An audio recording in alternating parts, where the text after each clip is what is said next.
Hi, this is Phil, and I'm here to tell you all about the Capes and Lunatics Patreon. Get early access to all of our interviews, including the monthly Chichester chats with writer and comic book legend DG Chichester, new episodes of classic Capes and Lunatics shows, including The Quantum Zone, This, That, or the Third, and many, many more specials, all completely uncensored. Access starts for $3 a month, full video when you pledge $5 a month. Check out the link in our show notes or go to patreon.com/CapesandLunatics. Hope to see you there.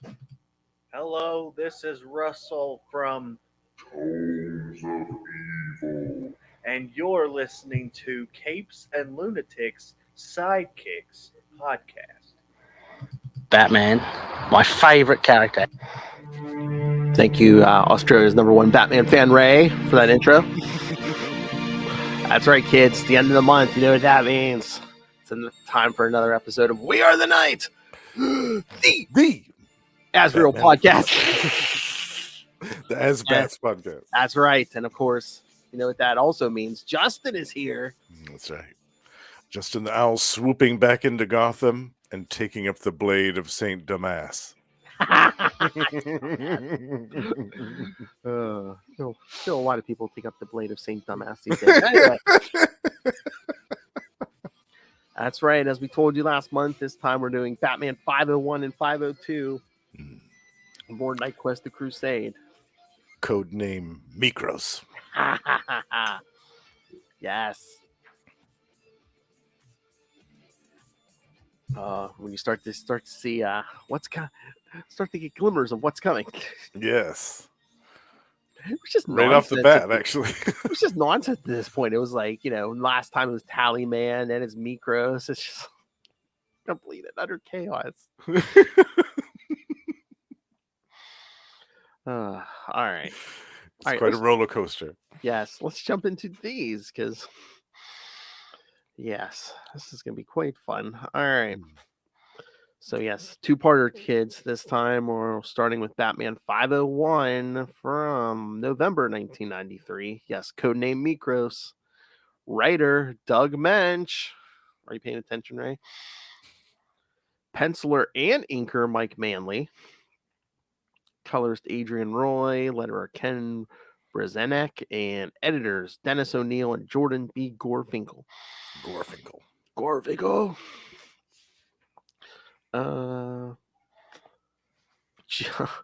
Jean-Paul, is that right? No. Jean-Paul Valley has another vision of Saint Damas, the patron saint of a secret order to which his father belonged, and with those tenets he was indoctrinated since birth. Is it just a coincidence, or did they know what they were doing when they're like, oh yeah, he's he follows the order of Saint Damas?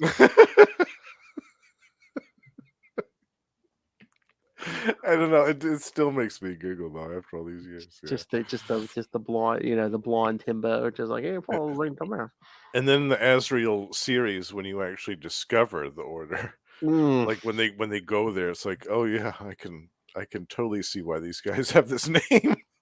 Oh, we're gonna get there eventually. I think Russell wants to join us for the Yes. ongoing. Oh my god! And me and Will were recording Green Lantern the other night, and like Russell popped on for 2 seconds. Oh, nice. We started talking about we're not there yet, but we were talking about Red Lanterns. He's like, oh, when you get to that point, I want to talk some Red Lanterns. Yeah, Russell loves the Red Lanterns. Yeah, Green Lantern. We go in order right now. We're only what are we at? Like 2002, 2003. So yeah, we're a ways to go. Yeah.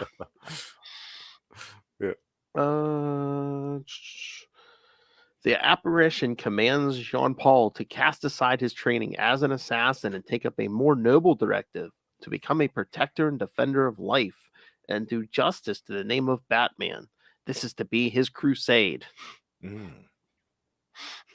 Knightquest, the Crusade. So it's like one of those unsolved mysteries. Little did he know they would go horribly wrong. In a world where a programmed assassin attempts to be a hero. Something goes horribly wrong. Nicolas Cage is Asbats. It was like, oh my god, it was 93. Who would have played Jean-Paul Valley? Oh man. Oh my God, this wouldn't have been in like a Jean-Claude Van Damme thing, would it? Oh, actually, now that you mention it, yes, it would have No. been. Tied Totally would have blonde hair. been. Oh, the Belgian biscuit. Oh, nice. Or we could have gone completely off the wagon and been like, it is 1993. Tom Cruise is. Oh. I don't think he's tall enough. Yeah, they'll put him on an Apple box.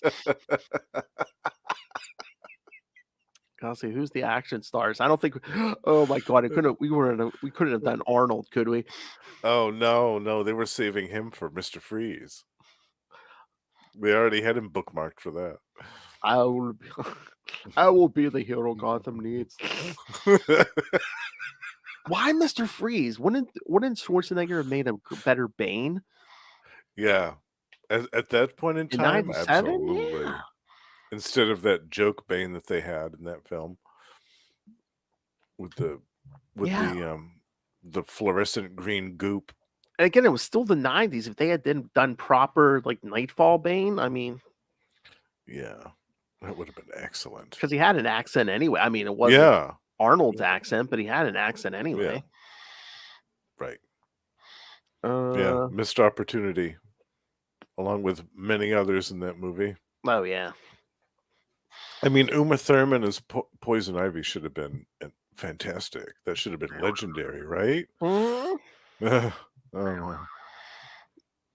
No, but again, 1997, not a good year for superhero movies. Almost killed the genre. I mean, you had Batman and Robin, you had Spawn, Steel. Yeah. Oh man, it was bad. Shaquille Those were O'Neal. dark days. Dark days.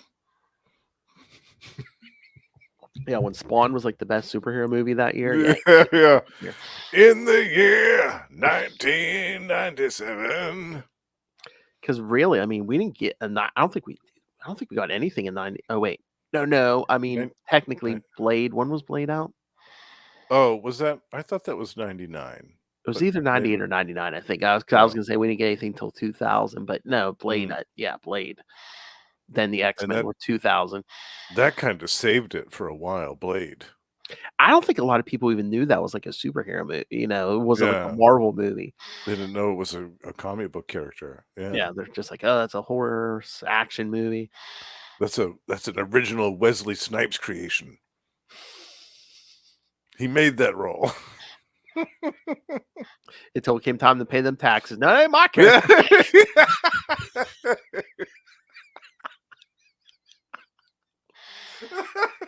I ain't paying royalties on that. Hey, mine. You go talk to that white boy, Stan Lee. Come on. That's right.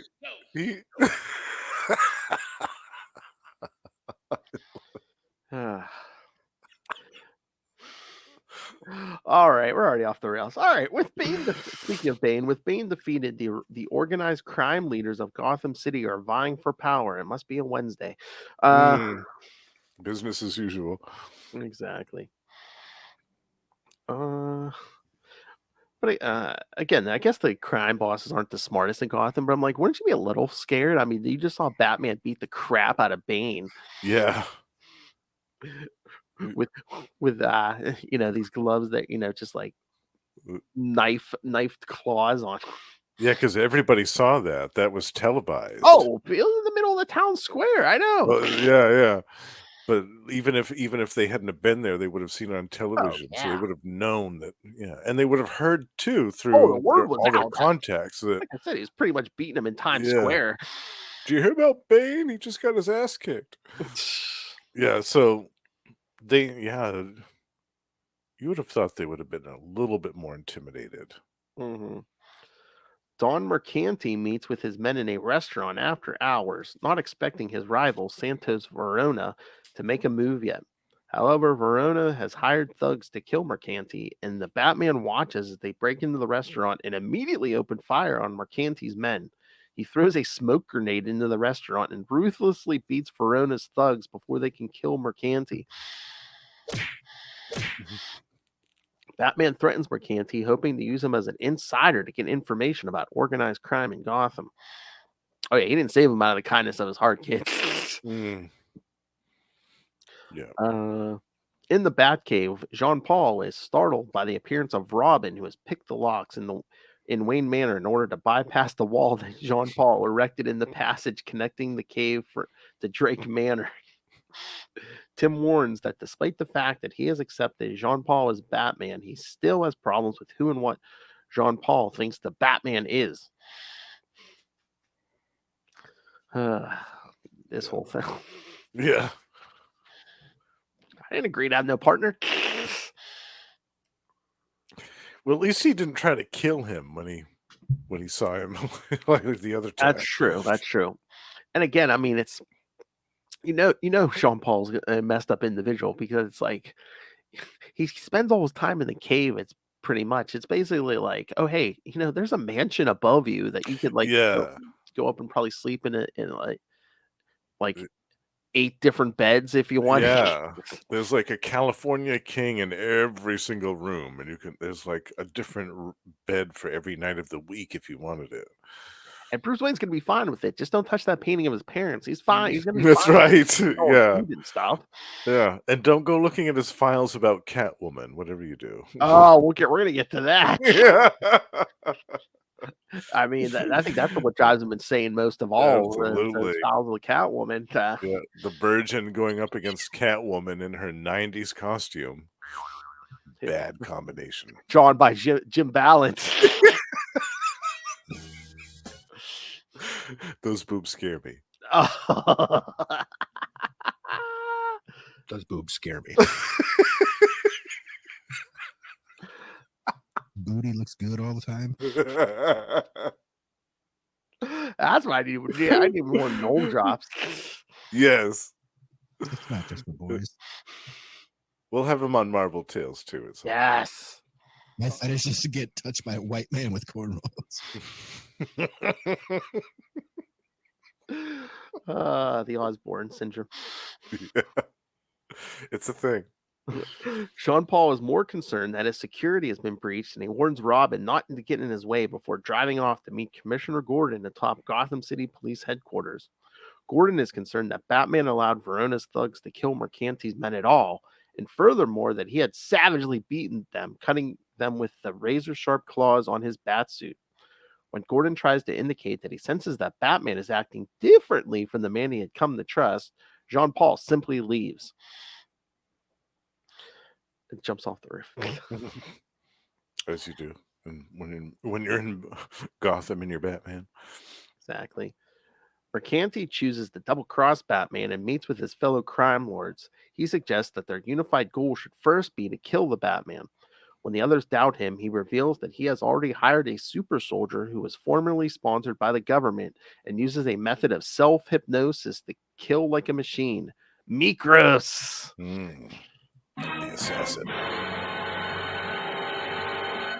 As a sign of good faith, Mekros offers to kill Verona for free, which he does with significant ease. Well, yeah, if you have like a bulletproof battle suit, yeah. Yeah.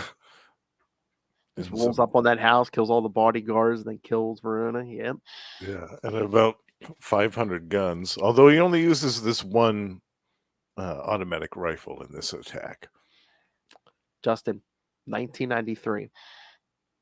I feel he showed great restraint on guns for 1993. Yeah, absolutely. Could have rolled in there with like a cable, one of those ones cable used, Yeah.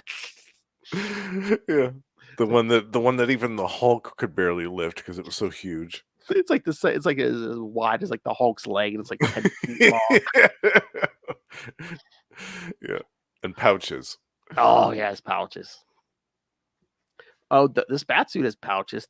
Don't you? That's true. There's pouches on that belt. Batman visits Mercanti in his home to extort information from him, but it realizes that Mercanti's penthouse is a setup with Mekros in the building across the street. Batman ducks as a bullet shatters the window and kills Don Mercanti instead. Jean-Paul is excited to finally face a new challenge. Yeah, he says, good. Anything to keep it interesting. Yes. He's bored. Yeah. He even kind of says that in this issue. Like, yeah, well, since Bane's been gone, it's like it's been nothing. Yeah, I mean, Even in the the issues we read, what was it, the Trigger Twins yeah, the and Trigger Tappington? Twins were no threat at all to No. him. The Tallyman, I mean, he did get shot up a little bit by the Tallyman during that story, but I mean, he didn't really have that tough of a time against that foe. And I think that's why we started with like these new guys, because they wanted to ramp up. makes sense, yeah. But yeah, he's probably the mob guys in the beginning of this issue. He probably could have fought his way through them in his sleep. Oh yeah. Yeah. Oh yes, this was the first issue of Mike Manley's run as penciler and inker on Batman. Right. Yeah, because he did half of the previous issue. Yeah. Jim Aparo did the first half, and then he did the second half. I love Mike Manley stuff so much. He was the penciler on Darkhawk for the first couple of years on that over at Marvel, which I love so much. And so when I saw that he was doing Batman, when he went over to Batman, I was really excited. And to be honest with you, Phil, I think out of all of the Knightquest, out of all of the As-Bat stuff, I think I like his rendition the most. Yeah, he does do some good stuff. I mean, what was it? Graham Nolan does some good stuff, but yeah. I mean, it's a nice dark tone. Yeah, I like it a lot. I think, and when he inks his own pencils, it looks really good too. It's funny too, because on some of his panels, when he's inking his own work, like for example, the part where Batman's fighting the mob goons in the restaurant, there are these panels where it just looks like Mike Manley took a bottle of ink and just kind of dumped some of it out on the panel. Like, oh, yeah, here's some empty space. Yeah, a little splash of ink there. Just all over the place. Yeah, I love it. Fits really well for this type of comic book. That art style works really well for this, I think. Yeah, I was looking because I think he did do some work. I know he did. I don't know. They don't have it listed. I swear he did some work on Quasar back in the day. Oh yeah, he did. Yeah, in the Yeah. first, maybe it was the first year or two of that. Yeah, because we talked about it on the Quantum Zone. Like, we really liked his stuff, and then Yeah, because I was scrolling through the list, they don't have it here, but yeah, good. Like, it's so funny. We were just talking about this, but it said he worked on a bunch of Marvel titles, including Transformers. Oh, he did Transformers too. Yeah. Okay, I didn't know Conan that. and Spider-Man. So Wow. So yeah, and then That's DC really cool. did some Batman, Superman, Shazam. Yeah, Mike Manley's great. I think he was on Ghost Rider for a little while too. Oh wait, Maybe. where? Oh, is he? I don't know when this was written, but it says he's currently enrolled in the MFA program at the Pennsylvania Academy of Fine Arts. So, is he live around here? Does he live around here? Ooh, could get an interview, Phil. Oh, maybe. Hey, buddy from Pennsylvania, so hi. Hell no. Yeah. I mean, just for Batman and Quasar, I would be like, hey, let's do an interview. But I mean, it looks like he's done a ton of stuff. Yeah, he's which I knew he did, because I think it said like it's like Marvel, DC, Dark Horse. It's yeah, that's true. Yeah, he's done a lot of Dark Horse too, right? Yeah. Yeah, so I mean, he's gotten around, which you gotta have skill for your. Absolutely. All right. All right. Yeah, let's move on to 502. We left on a giant cliffhanger. I must know what happens. Like I've read these many, many times. All right. You read these? Did you read these when these were new? Oh yeah. I loved them so much. Yeah. Oh, good Doug Mensch script always gets me. And I thought, yeah, he was doing some really great stuff at this time period. Oh yeah. Yeah. And just playing with all that mind control, MK Ultra and yeah, so good. That's what I miss. Like, guys like mention stuff with like do their homework and reference stuff, like real world stuff. Yeah, it's important. Yeah, I like that. because he Mensch would do that all through like his Batman run, his Moon Knight run. Yeah. I said his Moon Knight run. Sounds like a plan, Jan. And somewhere the High Priest of Khonshu's ears start to tingle. Uh, They're talking about it. he just loves attention. Nailed it. Whoa, that's pretty damn big. And he's quite the Tricky Dicky.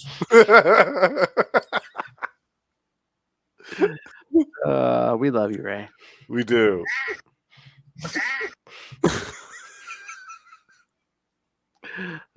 Sucking the life force.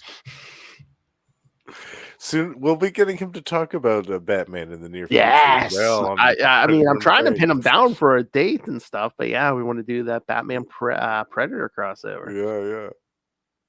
It's gonna happen. Got 3 volumes we can do. That's right. All right.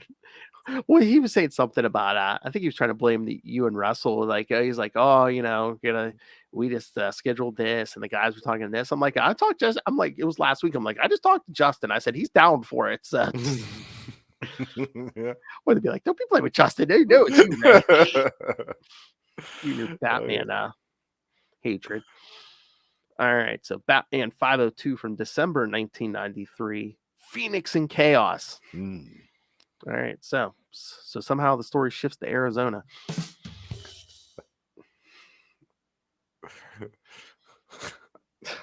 Yes, I'm an idiot, kids. All right, so writer Doug Mensch, penciler Mike Manley. This time though, inkers Joe Rubenstein and Mike Manley. So, Joe Rubenstein does the first 11 pages, and then Mike Manley kicks back over. Yeah. And the same team, Adrian Roy, Ken Brzezinski, and Dennis O'Neil, and Jordan B. Gorfinkel. Gorfinkel. No Kelly Puckett yet. No. Nope. I think it's like after Nightfall, after 0 Hour. That's I remember that. Yeah. I think you're right. 94, 95, somewhere in that. Because say Kelly Puckett, she's coming to my house in April. Lubricated eels are the best. Either do the 6 or do the 9. Jean-Paul Valley, as Batman, has just narrowly evaded being shot dead by Mekros, a self-hypnotized super soldier and hitman for hire, who has a... Okay, kids, think about that description. A self-hypnotized super soldier and hitman for hire. The 90s. Yes.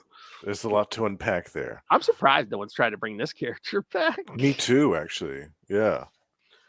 Who has instead shot his employer, Don Mercanti. Jean-Paul uses the light built into his batsuit to project the bat symbol onto the wall, tricking Mekros into thinking they have shot down Batman. Jean-Paul uses the opportunity to sneak onto the roof that Mekros is hiding on. They battle, and Batman is knocked off the roof, allowing Mekros to escape, but not before Batman is able to sow seeds of doubt in his mind that the men who hired him aren't planning to pay. So, always the flaw with those, hitmen for hire. We need the money, gimme. That's right. Money's their weakness. Not doing this for free. Yes. Not in Gotham, anyway. No, I know.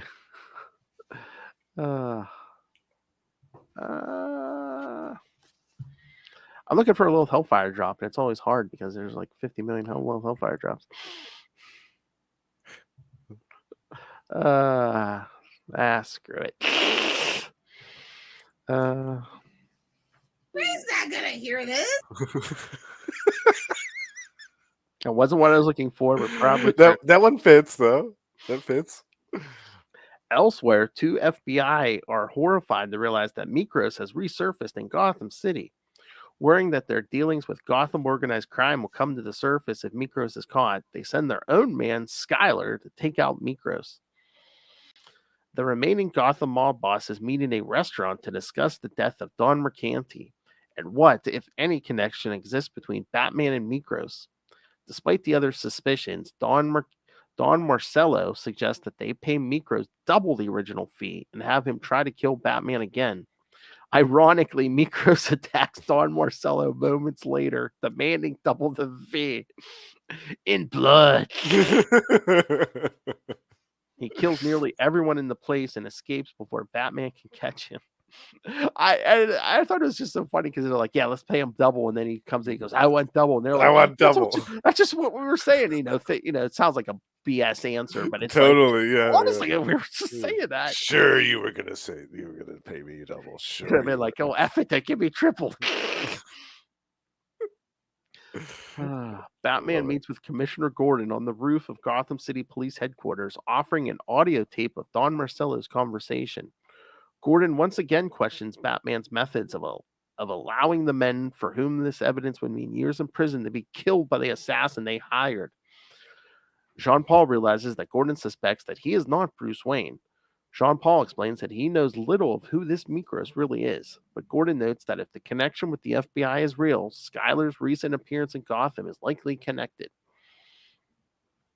In his home, Gordon discusses his doubts and worries about the changes in Batman with his wife Sarah, but they are interrupted by a call from Mayor Kroll. Ooh. Gordon meets with the mayor, who threatens to start publicly endorsing the Batman, even with his new violent tendencies, if the police department is unable to get crime under control with the same level of effectiveness as a vigilante. Mm. I found that interesting. Yeah, when Gordon's wife's just like, how do you know it's this?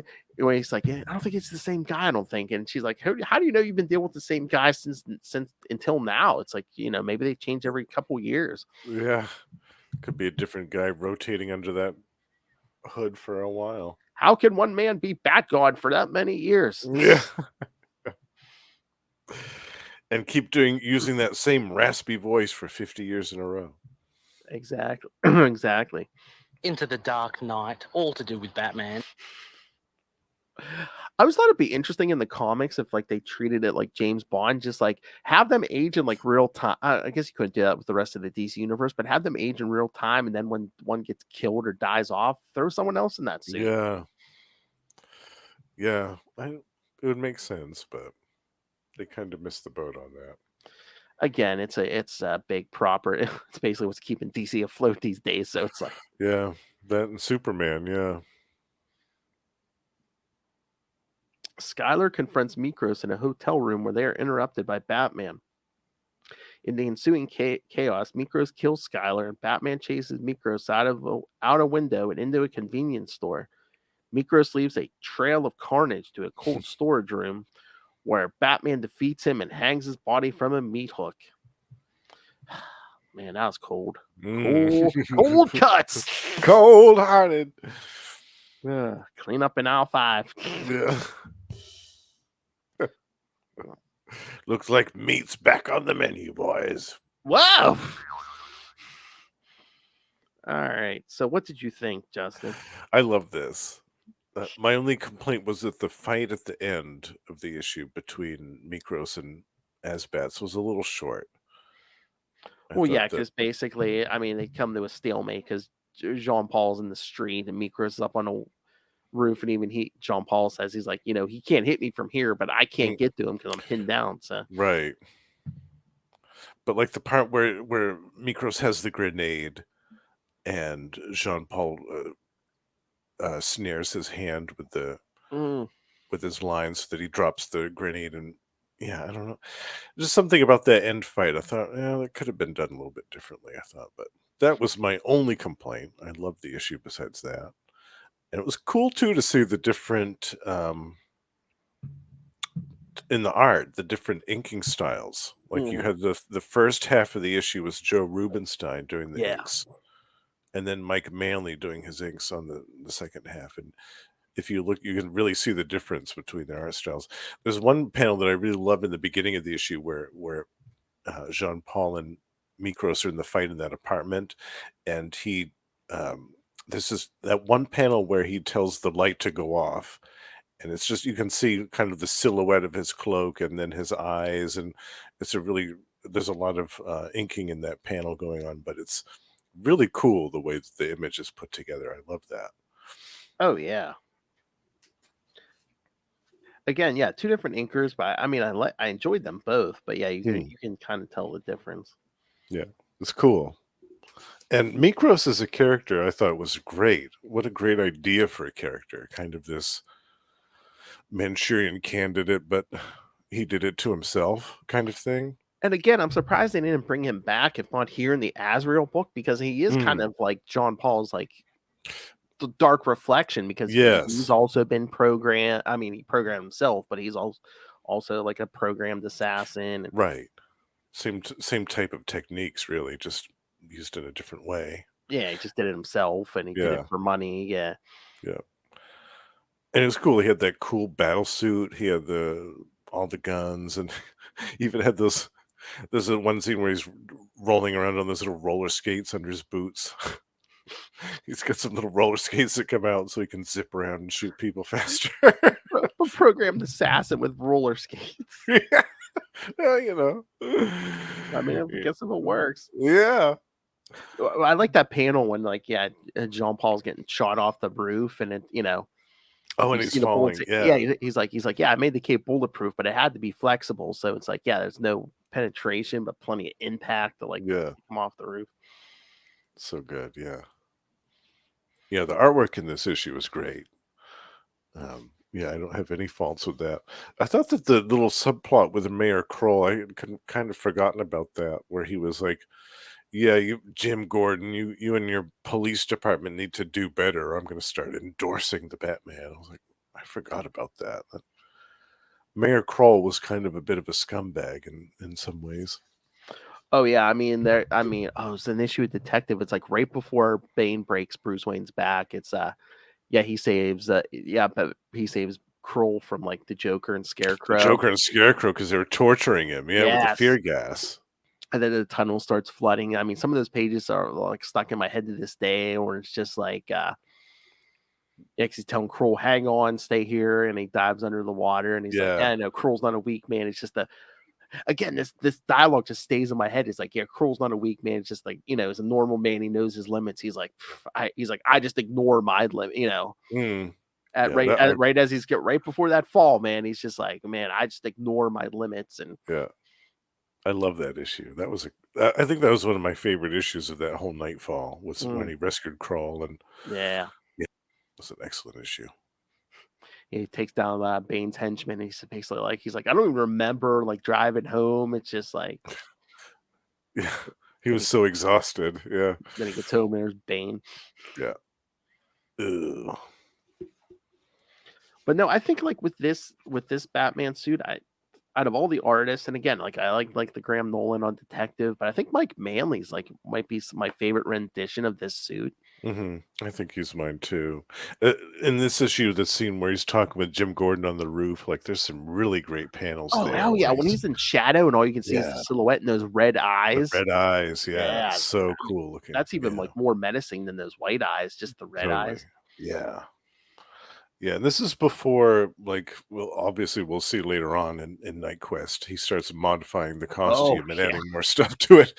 So this is back before he started tinkering with the suit too much and adding all these bits and pieces of armor onto it. Oh, So it still looks really sleek and nice. oh yeah, towards the end when he puts like that thing on his back where he holds all those bat darts. I mean, he just like he basically like fully automatic. He just like has the aims. It's like a cannon, yeah. Just fired off these razor sharp. Yeah. The 90s. Ah, yes. Extreme 90s. But yeah, I was surprised that they never brought Mekros back in the Azrael series Yeah. or later on in some other Batman series. I at mean, some you could have point. modified that suit or have him Hmm. to have some kind of new thing, but it's like, yeah, you should have brought the guy back at least. Yeah. That seems like another missed opportunity. Like they could have done And that last, more with him.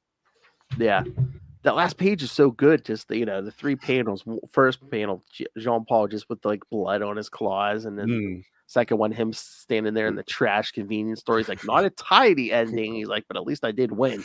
Yeah. And then he's hanging there on the meat hook in the cold storage locker. Still like or reciting his mantra. Yes. I liked that too. How he had that hypnotic mantra that he kept repeating over and over again about the Phoenix. I thought that was really Yes. cool. And like you were saying, that was Doug Mensch doing his homework about some of the programming. Yeah, that's good stuff. Yeah, Yeah. this was one of my favorites out of the ones that we've discussed so far for Knightquest.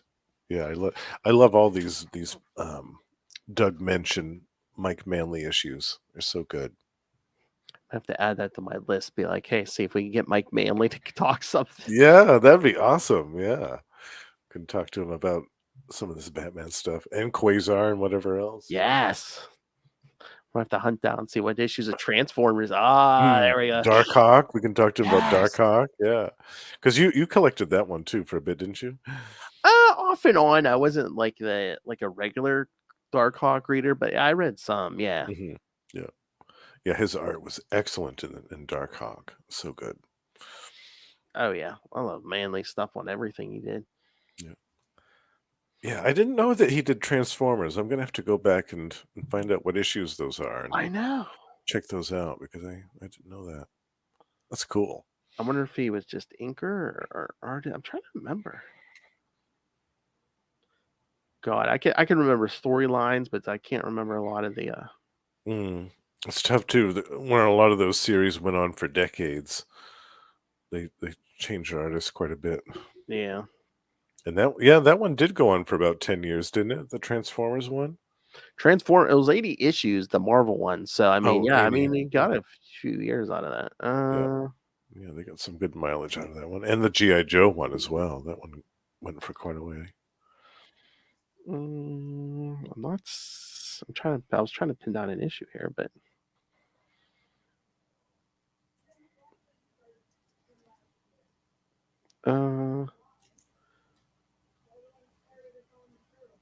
let's see. Come on. Penciling duties on Transformers, specifically disintegrated circuits. Issue 9 was his first work with Marvel Comics at the age of 23. Oh wow, that's Yeah. cool. That's really cool. Uh, Issue 9, was that the one with Circuit Breaker? yes, it was her and Starscream on the cover. Oh wow. Yeah, I think I have that one. Wow, I'll have to so go that might back. be. So it looks like that might have been his first work. That's so cool. At least at Marvel. Wow, and he started out young, 23. Yeah. Damn. I mean, you don't get much younger unless you're like Jerry Conway. True, that is true. But yeah. So Yeah, yeah, so DC by did- the time this Batman issue came out, he might have been in the business like 10 years already. Mm. So I'm trying to remember when that Transformers night. That was like probably mid 80s. Yeah, Yeah, maybe not 85. Yeah, I was gonna say Yeah. maybe not 10 years, but you know. Yeah, it says number 9 was 85, and he also did some Alpha Flight too. And now that I'm remembering, I remember that it was it was like the 70s through the 90s. Yeah, that's gonna That run of issues. all right. Yeah, that's going on the to-do list. Yeah. Contact Mike Manley.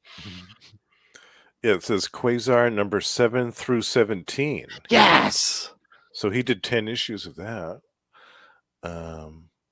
Ghost Rider, he did a couple. Oh, that's right. That means yes.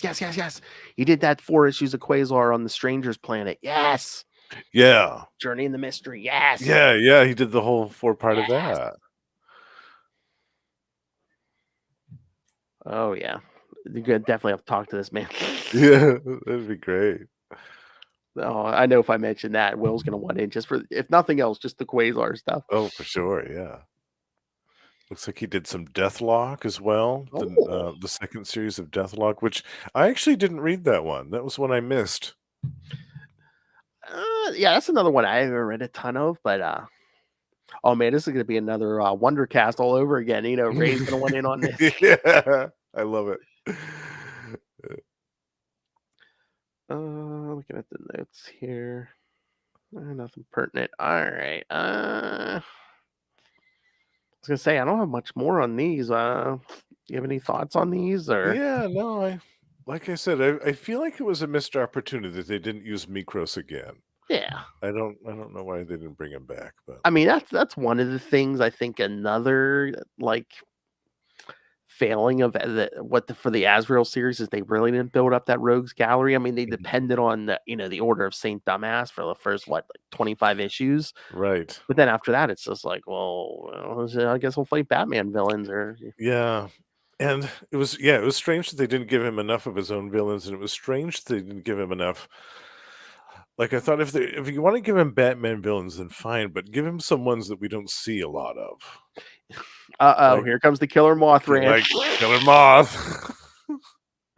But I mean, they could have done like Firefly or like, I don't know. There's like half a dozen other villains that I would have picked over the usual suspects of the Joker or the Riddler or the Penguin or any of those. Like, Oh, yeah, that seems strange.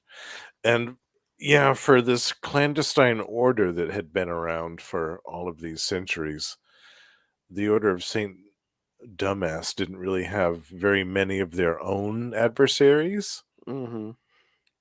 I thought, unless I'm forgetting some things about that series, but I always thought that was strange too. Yeah, again, I don't think they fleshed that out. I mean, some of the current stuff they've tried to do more with Saint Dumbass, but Hmm. Yeah, I still have to read that new series. I heard that that's really good. yeah, it was a mini series. It was pretty good because they got into some supernatural stuff, and yeah, Hmm. I thought Lil said it was leading to like an ongoing, but I haven't heard anything yet. I don't think. Hmm. Did she like it? Did she like the Yeah, she new? liked it because Nice. usually Azrael was in her cup of tea, and yeah, Yeah, she liked nice. the new stuff. So yeah, they did something right. I did like the version of Azrael from I think it was Rebirth. Oh, okay, yeah. Was it Rebirth? The one where they had the team with Clayface and Oh, yeah. Batwing it was the Tim Drake Robin again, The and Detective Comics stuff. Yeah, yes, yeah. yeah, I liked that. I thought Azrael was well done in that Yeah, because series. around like 2009, 2010, they tried to like make like a new Azrael, like a whole different character, Yeah, whole different guy, and I was like, I don't know. yeah. I like the origin that they had for Azrael to begin with. I thought Yeah, it was a good concept. I love when that sort of Azrael miniseries came out. They're just like, oh, you don't want to miss this miniseries. This is going to be an important character. We That's can't tell right. you why, but it's going to be an Yeah. important character. Trust us. You're going to want to buy this now. It's going to be big things in the Batman books. We can't tell you why. Yeah. Did you get that miniseries when it came out? Actually, no. I picked up the trade. I think when it first came, I can't remember how quickly the trade came out, but like I think I saw him first when he first started showing up in Jean Paul just started showing up in Batman. And I was like, Mhm. okay. Mm. Yeah, I picked Yeah. up the trade too when that first came out. Yeah. And I think it was a year or so after the miniseries, Maybe. maybe Yeah. sooner. Um, because if I remember right, back in those days, they didn't release the trades like right away like they do now. They took their sweet time. But yeah, I really liked it, and I had no clue that they were going to make him into something huge like the next Batman. I thought he was just going to be like another supporting member of the cast, the Bat family, like Robin or Huntress or Nightwing or one of those characters. Well, they kind of try to do that later, but Yeah. yeah, again, it's just no. Oh, God. Nightfall, such a mess. Azrael. That's Asbat, sir. Russell. Yeah, we're gonna have Ezreal on to talk about that series. I'm excited. Yes. Don't worry, Russell. When we get to the ongoing, we'll have you on. I mean, we'd have you on now, but I think you said you're not interested in Asbats. Yeah. Not his All right. cup of tea, which is fine. Yes. Asbat Shad. Asbat Shazbat. It says Go take a Shazbat.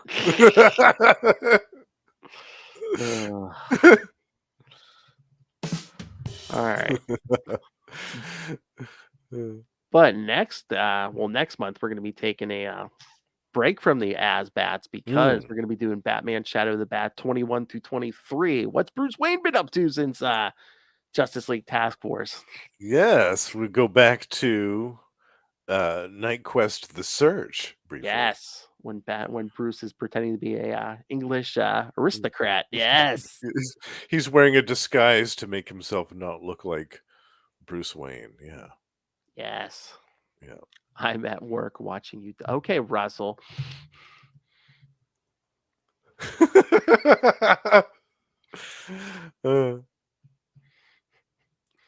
Do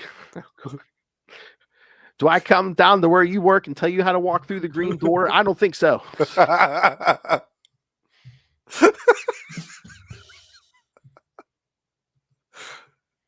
The Tomes of Evil intros from the Justice League Task Force video game.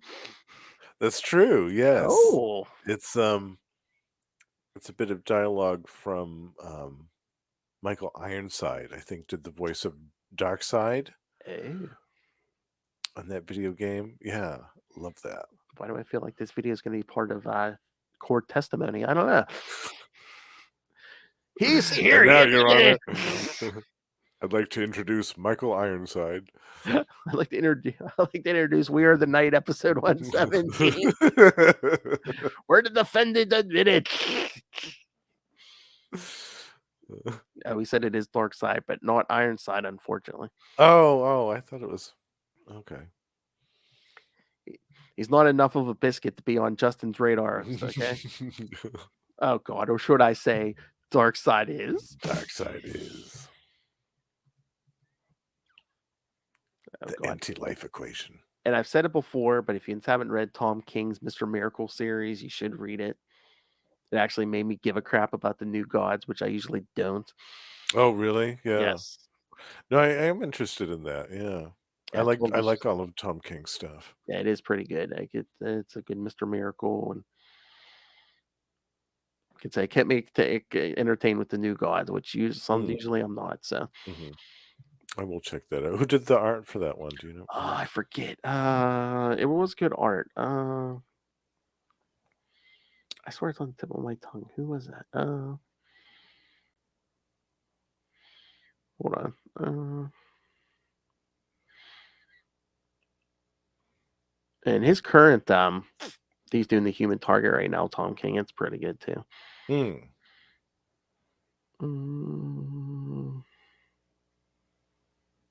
we go. Oh yeah, is it Mitch Gerard or whatever? I'm not familiar with his stuff. Yeah, but no, it is good art. So nice. I'll check that one out. Yeah, because I was trying to search it and Amazon came up, so I'm assuming you can get the collection on Amazon. Nice. Just like everything else on Earth. I was laughing at the floppies of these too, because on the back you've got the ads for the original Mortal Kombat. Awesome fighting action. Yes. Mortal Kombat. Earmarked to whip Street Fighter 2 into the pit where has-beens fester. Game over. Finish him. Yeah, I have the floppies. I was too lazy to pull them out. I was reading this on the app, but oh yeah, I love looking at those floppies. Look at all the ads they have in those. The books. ads are great. It's like a little time capsule. It's so funny. Again, 90s, like half the ads are video games and yeah, video games, definitely. A lot of those. Super Nintendo and Sega Genesis were the two consoles then. Yeah. In this issue, there's a RoboCop versus the Terminator video game ad, Clay Fighter video game ad, a Skid Row, an advertisement for a collection of Skid Row videos. Skid Row. Oh yeah, some great ads in here. If you get the floppies, folks, you'll be highly entertained by the ads in here. All right, but like I said, next month, yeah, we'll be doing Batman Shadow of the Bat 21 through 23. But also in March, Lilith and I are going to be doing a bunch of Huntress episodes. Ooh, very nice. Yes. Where did I leave off? Okay, yeah, because we're going to be doing. We'll start off with Huntress Year 1 from 2008. Then we'll do Detective Comics 652 and 653. And then Huntress 1 through 4 from 1994. Ooh, nice. Yeah, the miniseries. Yeah, that was a good one. What are you doing? Batman Shadow. Never. No, I mean, I don't have it on the schedule yet. I'll make you a deal, Russell. When Ray does our crossover with Batman Predator, we'll Yeah. get to Batman Shadow. I love that. Yeah, yeah. Apply more pressure to Ray. One of the sub-series that Russell and I will be doing on the Lost Library of Legends, coming soon, is The Weeds of Crime, the Shadow in comics. Ooh, nice. Which we started actually last year. We did we banked 3 episodes of that, and we're starting from the original DC run that Denny O'Neil and Michael Kaluta did in the 70s. Okay. And we're going to go all the way up to the most recent stuff that Dynamite did. But yeah, they did a couple of Batman Shadow crossovers, which Yeah, because there was an issue. Was it an issue of Batman from the 70s? Yeah, like the shadows and that. yes, yep, that was a Denny O'Neil. Oh, Russell, Lost Library of Legends. What's that? I know. I've been talking about it for over a year now. Gotta rub that one in. That wasn't last year, Justin. He says that was 2021. 2 years now. Yeah. Oh, so what he's saying is it was Over a year ago. You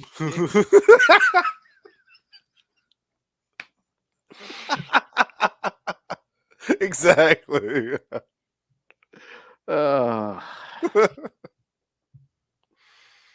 Leave this man alone. Wild like an animal. Where's the Joker nuggets? Oh yeah, this is the show for it. Where's the Joker nugget? I just spit out my drink. Oh, come on. Oh no, take. Russell. Damn. Well, comes out one way or the other, Russell. Teach me how to urinate. I did that to him the other night too. We were recording an episode of Tomes of Evil, and I got him to spit his drink out. I can't remember what I said.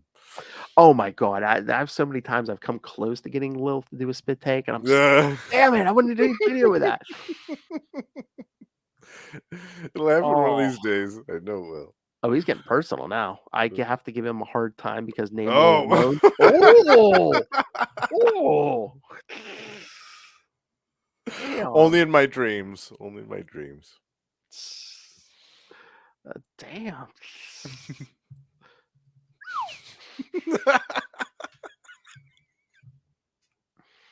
Oh,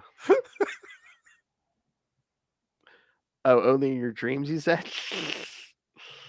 Oh, good lord. Deep sea Good for dreams. that release. I wonder if my wrist is ready for that. Oh, no, I was going to say those Namor dreams. Good and wet. I wonder if my wrist is ready for that. I don't know whether to be excited or horny or both. Oh, watch out for a tumor. It's not a tumor. It's not a tumor.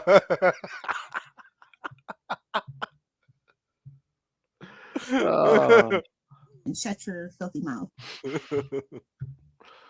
Oh, good lord. I still There's a have reason to do they call him Big Blue. Whoa!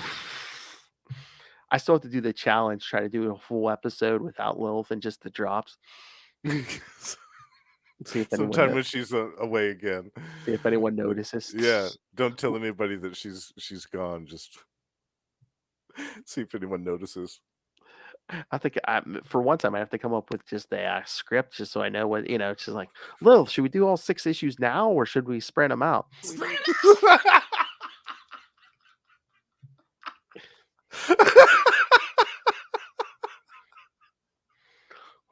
Lilith, did you say Lilith? What did you do? You said you did some shady things back in the day for some of these comics. What did you do? Oh, you don't want to know the things I do.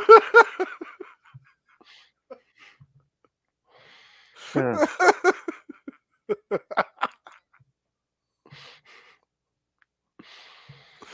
And what is going on in Gotham City in this issue? It's all rape and murder. See, I can do it. I think I can do a whole episode. I know you could. Plan it out a little better.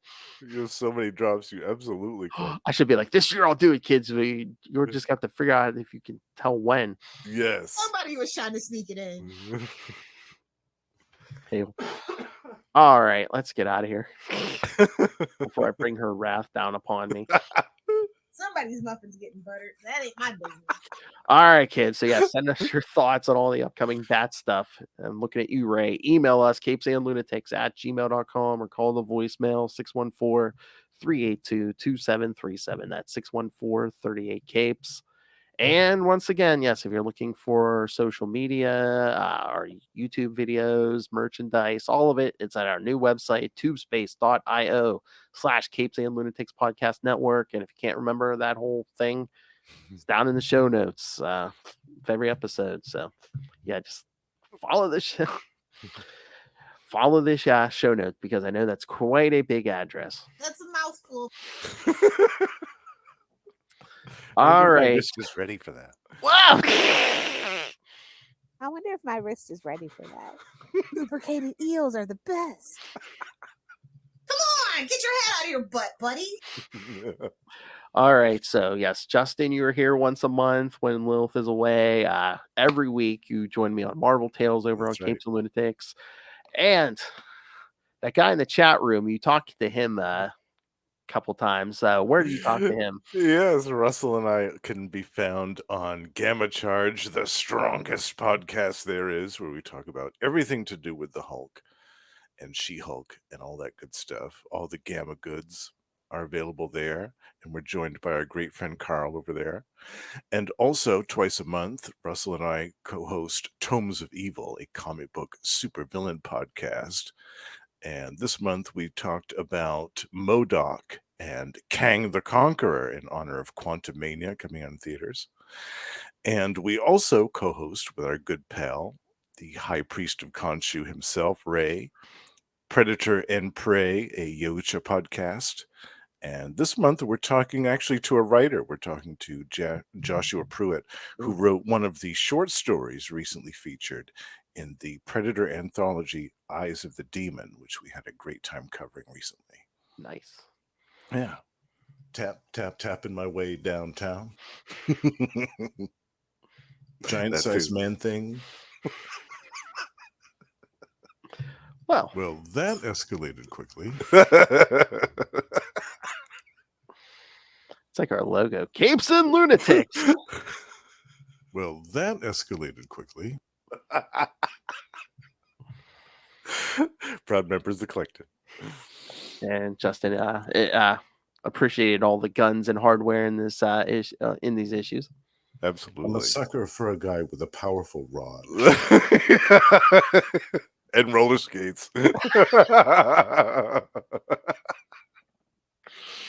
Nothing like a biscuit and booty shorts and roller skates, huh? That's right. Scream at. Yeah, I bet underneath that armor, that Mekros had a nice booty. Oh my.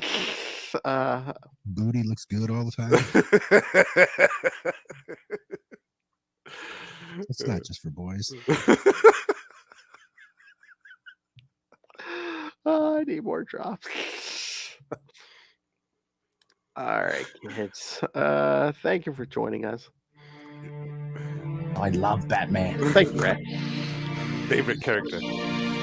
My favorite character.